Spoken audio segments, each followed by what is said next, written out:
গাড়ি সবসময় চালাইছি বুঝছো কন্ট্রোল কি চালাইছেন? হ্যাঁ মিনল মিনল ভিডিও করতেছো তুমি?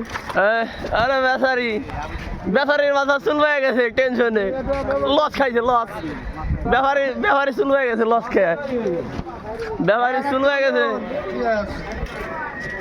বিয়ে হয় না ভাই আমার দুইটা ভাই ব্যাপারে রাখি আমার ভাই রে এদের দুইটা ভাই খুব অসহায়ের ভিতরে আমার ভাই রে যদি পারেন হৃদয়বান ব্যক্তি